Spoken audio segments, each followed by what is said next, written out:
दोस्तों, कभी हार न मानना एक अद्भुत गुण है जो किसी भी व्यक्ति को सफलता की ओर ले जा सकता है। यह वह शक्ति है जो हमें चुनौतियों का सामना करने और अपने लक्ष्यों को प्राप्त करने में मदद करती है। दृढ़ता के बिना हम आसानी से हार मान सकते हैं और अपने सपनों को छोड़ सकते हैं। इस वीडियो में हम कभी हार न मानने की शक्ति और इसके महत्व के बारे में जानेंगे। हम इस गुण के कुछ प्रसिद्ध उदाहरण को भी देखेंगे और सीखेंगे कि हम इसे अपने जीवन में कैसे विकसित कर सकते हैं। चाहे आप अपने करियर, अपने रिश्तों या अपने व्यक्तिगत विकास में सफल होना चाहते हैं, दृढ़ता आपके पास सबसे महत्वपूर्ण उपकरणों में से एक है। यह वीडियो आपको वह प्रेरणा देगा जो आपको आगे बढ़ने और अपने लक्ष्यों को प्राप्त करने के लिए आवश्यक है। तो आइए इसे आज की बौद्ध कहानी के माध्यम से समझते हैं कि दृढ़ता क्या है और यह हमारे जीवन में कैसे परिवर्तन ला सकती है। एक बार एक बहुत ही दुखी व्यक्ति एक महात्मा के पास आकर कहता है, मैं अपने जीवन से बहुत दुखी हूं। मैं अपने बीवी बच्चों और अपने परिवार को भी खुश नहीं रख सकता। मैं अपने लिए भी कुछ नहीं कर पा रहा। कभी कभी तो मुझे अपनी जिंदगी को खत्म कर देने के भी ख्याल आते हैं।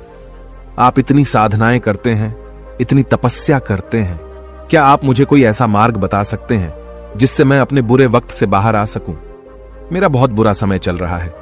2 वक्त की रोटी का इंतजाम करना भी मेरे लिए बहुत मुश्किल हो गया है। अब आप ही बताइए कि ऐसे वक्त में मैं जिंदा रहूं तो कैसे रहूं? कैसे अपने परिवार को खुश रखूं? कृपया करके कोई साधारण सा तरीका बताने की अनुकंपा करें ताकि मैं आसानी से समझ सकूं, क्योंकि मैं बहुत पढ़ा लिखा नहीं हूं। अगर आप बड़ी बड़ी ज्ञान की बातें करेंगे तो शायद मैं कभी समझ भी नहीं पाऊंगा। यह सुनकर महात्मा ने मुस्कुराते हुए कहा कि तुम एक काम कर सकते हो मेरा। उसने सामने की तरफ इशारा करते हुए कहा कि उस ऊंची पहाड़ी पर एक मंदिर है और उस मंदिर के पास चींटियों का एक घर है जहां पर हजारों चींटियां रहती हैं। तुम्हें सुनने में बड़ा अजीब लगेगा, लेकिन वह चींटियां उस मंदिर की जमीन को खराब कर देती हैं। उस मिट्टी की उपजाऊ शक्ति वह खत्म कर देती है, जिसके कारण वहां पर कोई भी पेड़ या कोई भी घास पनप नहीं पाती है। तुम मेरा एक काम करो, उसके बाद मैं तुम्हें तुम्हारे सवालों के जवाब दूंगा। तुम 7 दिन तक रोज उस पहाड़ी पर जाओ और उस चींटियों के घर को तहस नहस कर दो, उसको तोड़ दो। जब भी तुम्हें कोई चींटियों का घर दिखे मंदिर के आसपास, तो उसे वहीं पर तहस नहस कर देना। लेकिन याद रहे, घर को तोड़ने में कोई भी चींटी मरने नहीं चाहिए। इस बात को समझने का प्रयास करते हुए वह युवक वहां से चला गया। शायद उसको कुछ समझ में नहीं आया था कि महात्मा जी ऐसा क्यों करवा रहे हैं। वह तो उन चींटियों पर अन्याय कर रहे हैं, उनका घर तोड़वा रहे हैं, उन्हें नुकसान पहुंचा रहे हैं। आखिर कौन महात्मा ऐसा करेगा? लेकिन फिर भी उस महात्मा की बात मानते हुए वह अगले दिन से ही पहाड़ी पर जाना शुरू कर देता है। जब वह पहले दिन पहाड़ी पर पहुंचता है तो देखता है कि बहुत सारी चींटियां अपना खाना जुटाने में लगी हुई हैं। सारी चींटियां कतार से चल रही थीं और अनाज के छोटे छोटे कण उठाकर अपने घर में जमा करती जा रही थी। यह देखकर पहले तो उस युवक का मन कमजोर पड़ गया। उसने सोचा कि ये इतनी मेहनत करके अपना घर भर रही हैं और मैं इनके घर को तबाह कर दूंगा तो इनको कितना बुरा लगेगा। लेकिन फिर उसने उस महात्मा की बात याद करते हुए उस घर को तोड़ना शुरू कर दिया। जल्द ही चींटियों में हाहाकार मच गया। वह इधर उधर दौड़ने लगी। अभी तक जो कतार में चल रही थी, अब वह बिखर गई और इधर उधर अपनी जान बचाने के लिए भागने लगी। थोड़ी देर में घर टूट गया और सारी चींटियां इधर उधर छुपने के लिए भाग चुकी थीं। यह करने के बाद वह युवक दुखी मन से वापस अपने घर पर लौट आया। उसका मन परेशान था, दुखी था, पश्चाताप से भरा हुआ था। फिर उसने अपने बिस्तर में रात में लेटे लेटे ही सोचा कि अब तो उन चींटियों का घर तबाह हो चुका है। अब वहां वापस जाने से क्या प्रयोजन है? अब क्या फायदा होगा? क्योंकि चींटियों का घर तहस नहस करने के लिए महात्मा जी ने कहा था, जो मैं कर चुका हूं। लेकिन फिर कुछ सोचकर अगले दिन उसने फिर से जाने का निश्चय किया और अगले दिन सुबह सुबह उठकर वह वापस उसी पहाड़ी पर पहुंच जाता है। पहाड़ी पर पहुंचकर वह उसी जगह पर पहुंचता है जहां पिछली सुबह उसने उस घर को तहस नहस कर दिया था। लेकिन वह यह देखकर चौंक जाता है कि उन चींटियों ने फिर से अपना घर उसी जगह पर बना लिया था और अब वह फिर से अपने घर के लिए सामान इकट्ठा करने में जुटी हुई थी। उस आदमी को देखकर लगा कि यह चींटियां कितनी मूर्ख हैं। इनको पता है कि कल ही इनका घर इसी जगह पर तबाह किया गया है और उसी जगह पर उन्होंने अपना नया घर भी बना लिया। और यह सोचकर वह आदमी हंसने को हुआ। लेकिन फिर से महात्मा की बात याद करते हुए उसने उन चींटियों का घर फिर से तबाह करना शुरू कर दिया। फिर से उन चींटियों में हलचल मच गई और थोड़ी देर में वह चींटियां इधर उधर अपनी जान बचाने के लिए भागने लगी। कुछ ही देर में उनका घर फिर से नष्ट हो गया और वह युवक थोड़ा संतोष के भाव से कि इस बार तो मैंने अच्छी तरह से उस घर को तबाह कर दिया है, अब तो वह चींटियां यहां पर अपना घर बना ही नहीं पाएंगी। इसीलिए जाने से पहले उसने उस घर पर ठंडा पानी भी डाल दिया ताकि चींटियां वहां पर अपना घर न बना सकें। और इस तरह अपना कर्म पूरा करके वह युवक फिर से अपने घर लौट आया। आज रात में सोते वक्त फिर से वह इंसान यही सोच रहा था कि क्या महात्मा यह सही काम करवा रहे हैं? क्या किसी का घर तबाह करना किसी सिद्ध पुरुष को शोभा देता है? क्या हो अगर वह महात्मा सिद्ध पुरुष हो ही ना? क्या होगा अगर वह मुझे बेवकूफ बना रहे हो? लेकिन फिर उसने निश्चय किया कि मैं अपने काम को पहले पूरा कर लेता हूं, उसके बाद ही पता चलेगा कि महात्मा मुझसे ऐसा क्यों करवा रहे थे। और यही सोचकर वह रात में सो जाता है। अगले दिन सुबह उठकर वह फिर से उसी पहाड़ी की ओर निकल जाता है। पहाड़ी पर पहुंचकर वह उसी जगह पर पहुंचता है जहां पर उसने उनके घर को तबाह कर दिया था, और वह यह देखकर खुश हो जाता है कि वहां पर कोई भी घर नहीं था। सारी चींटियां वहां से भाग चुकी थीं। अब उसने सोचा कि अब मेरा रोज रोज आने का क्या प्रयोजन, क्योंकि चींटियां तो अपना घर बदल चुकी हैं और महात्मा जी ने मुझे 7 दिन आने के लिए कहा था, लेकिन आज तो तीसरा ही दिन है। अब बाकी 4 दिन वापस आने का क्या प्रयोजन? और यही सोचकर उसने निश्चय किया कि यहां से वह सीधा उसी महात्मा के पास जाएगा और उनको यह सारी खबर बता देगा। जब वह वापस मुड़कर उस पहाड़ी से उस महात्मा की कुटिया की तरफ जाने लगा तो उसने देखा तो अचानक उसकी नजर एक और घरौंदे पर पड़ी जो कि चींटियों का ही बनाया हुआ था। मतलब कि वह घरौंदा चींटियों ने ही बनाया था और अब वह चींटियां नए घर में वास कर चुकी थीं। यह नया घर उनके पुराने घर से थोड़ी ही दूरी पर था और जब उस युवक की नजर उस घरौंदे पर पड़ी तो उसने सोचा कि शायद महात्मा को पता था कि यह चींटियां अपना घर यहां से बदलकर किसी दूसरी जगह पर बना लेगी, इसीलिए उन्होंने मुझे 7 दिन आने के लिए कहा था। और यह विचार करके वह उसका नया घर भी तोड़ने के लिए पहुंच जाता है। जब वह वहां पहुंचा तो चींटियां उसी तरह अपने कार्य में लगी हुई थीं। वह अपने लिए खाना इकट्ठा कर रही थी और अपने घर में जमा करती जा रही थी। जो पुराना घर टूटा था वहां भी अनाज के कण बचे हुए थे और चींटियां वहां से भी अनाज इकट्ठा कर करके वापस अपने नए घर में ला रही थी। अब यहां पर फिर से युवक का मन थोड़ा कमजोर पड़ गया, क्योंकि वह खुद भी कमजोर था, खुद भी वक्त का मारा हुआ था। इसीलिए उसके मन में उन चींटियों के प्रति दया का भाव उमड़ रहा था। उनके ऊपर उसे दया आ रही थी। वह चाहता था कि उनकी मदद करे, लेकिन वह उल्टा उनको नुकसान पहुंचा रहा था। लेकिन उस महात्मा की बात को याद करते हुए उसने फिर से उस घर को तोड़ने का निश्चय किया और उसने इस बार बड़ी ही सावधानी के साथ बिना किसी चींटी को कोई नुकसान पहुंचाए वह घर तबाह करना शुरू कर दिया।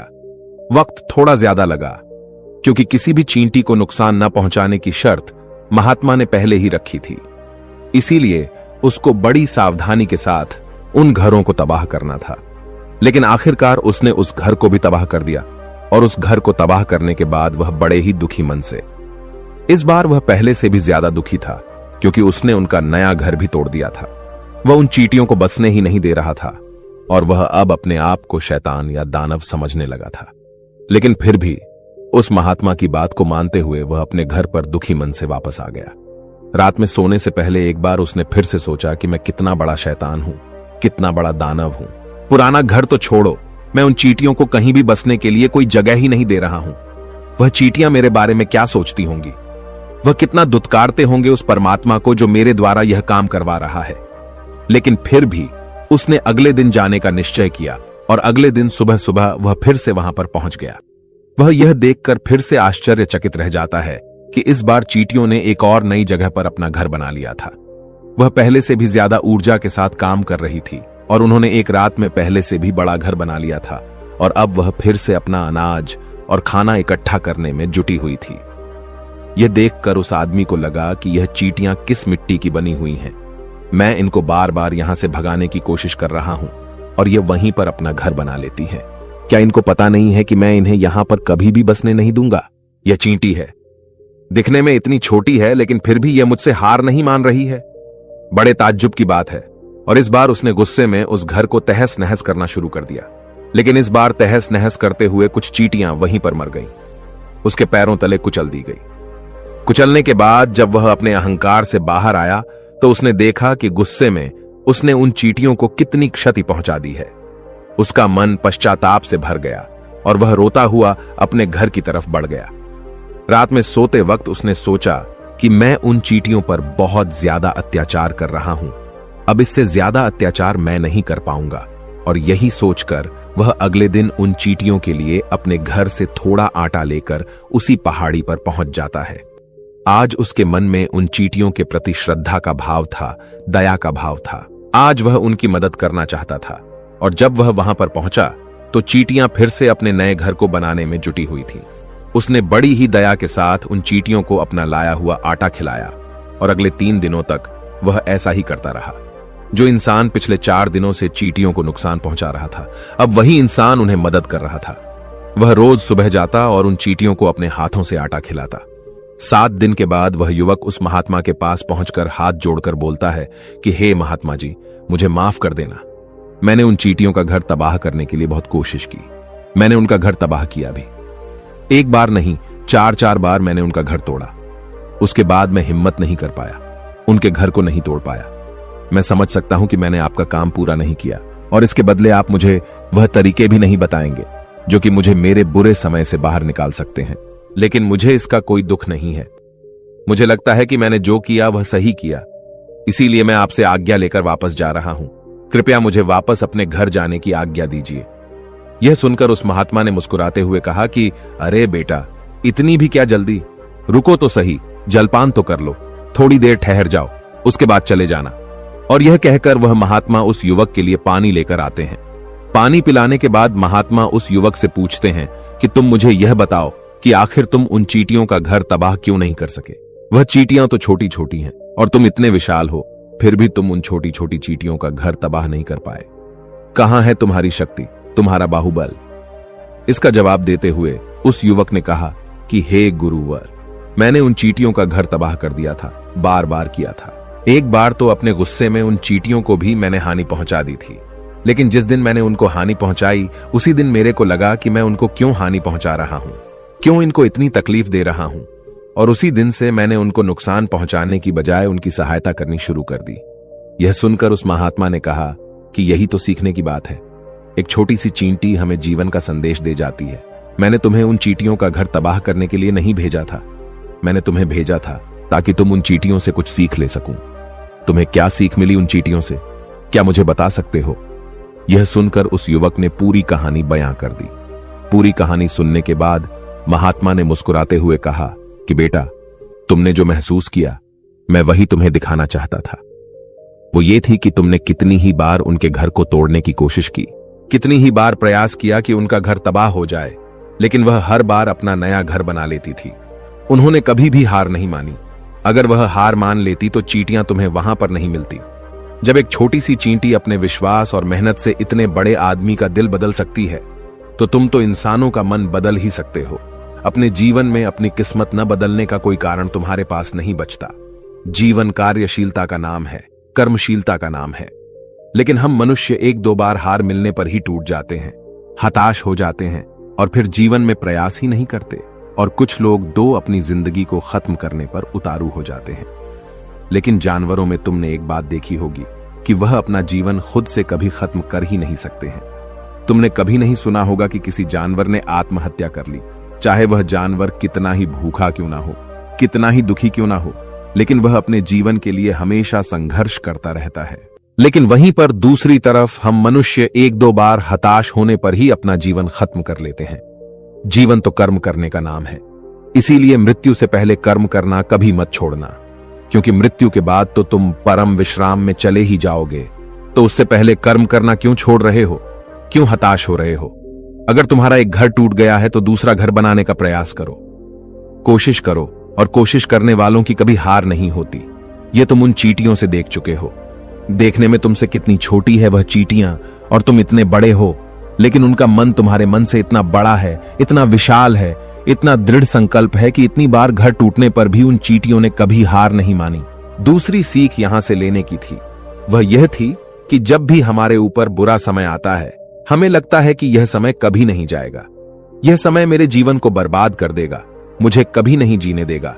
और अपने इन्हीं ख्यालों से, जिनका असलियत में कोई भी अस्तित्व नहीं है, वह सिर्फ विचार हैं, और वही विचार हमारे मन को दुखी कर देते हैं और इसीलिए हम प्रयास करना भी छोड़ देते हैं। लेकिन तुम खुद सोचो कि बार बार प्रकृति हमें दुख पहुंचाएगी, नुकसान पहुंचाएगी, लेकिन कब तक पहुंचाएगी? अगर हम बार बार फिर से उठकर फिर से नया प्रयास करते रहेंगे तो प्रकृति भी हमारे सामने घुटने टेक देगी और वह भी एक दिन हमारे ऊपर दयावान हो जाएगी और वह हमें सब कुछ देने लगेगी जिसकी हमने कभी कामना की थी। इसीलिए यह भी कहा जाता है कि बुरा वक्त किसी का भी हमेशा नहीं रहता। तुमने खुद देखा कि तुम उन चींटियों को तबाह करने के लिए पहुंचे थे, लेकिन बाद में तुम्हें उन चींटियों को अनाज और आटा देने लगे। तुम ही उन पर कृपालु हो गए। क्यों हुए? क्योंकि तुमने देखा कि वह चींटियां हार ही नहीं मान रही है। इसी तरह अगर तुम भी अपने जीवन में कभी हार नहीं मानोगे तो एक न एक दिन यह प्रकृति तुम्हें वह सब कुछ देगी जो तुम अपने जीवन में पाना चाहते थे। इसीलिए हमेशा याद रखना, हमें बिना रुके, बिना थके और बिना परिणाम की चिंता के बस कार्य करते जाना है। और दूसरा यह कि एक न एक दिन प्रकृति तुम्हारे उस कर्म का परिणाम तुम्हें जरूर देगी। तो दोस्तों, कैसी लगी आपको यह कहानी? आप हमें कमेंट सेक्शन में जरूर बताना, और अच्छी लगी हो तो इस चैनल को सब्सक्राइब जरूर कर लेना। तो चलिए मिलते हैं ऐसी ही कोई नई कहानी में कोई नए मैसेज के साथ। तब तक के लिए अपना ख्याल रखें। धन्यवाद। नमो बुद्धाय।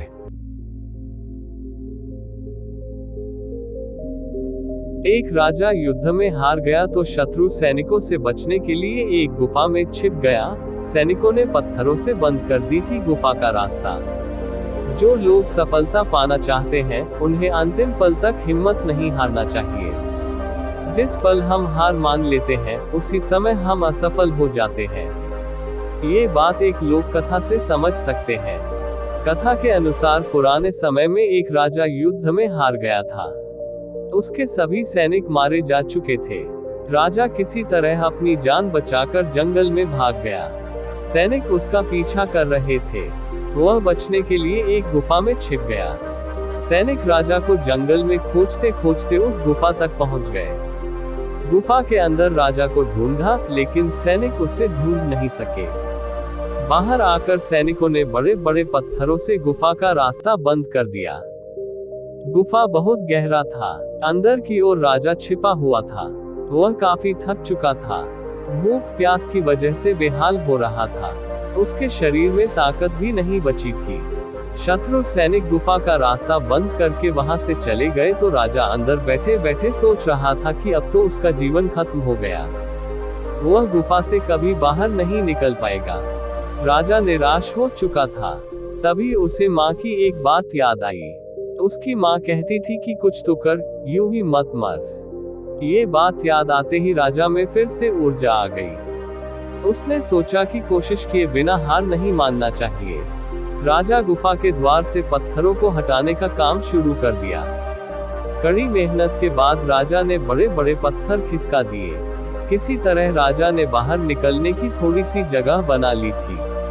राजा गुफा से बाहर निकला और अपने मित्र राजा के पास पहुंच गया।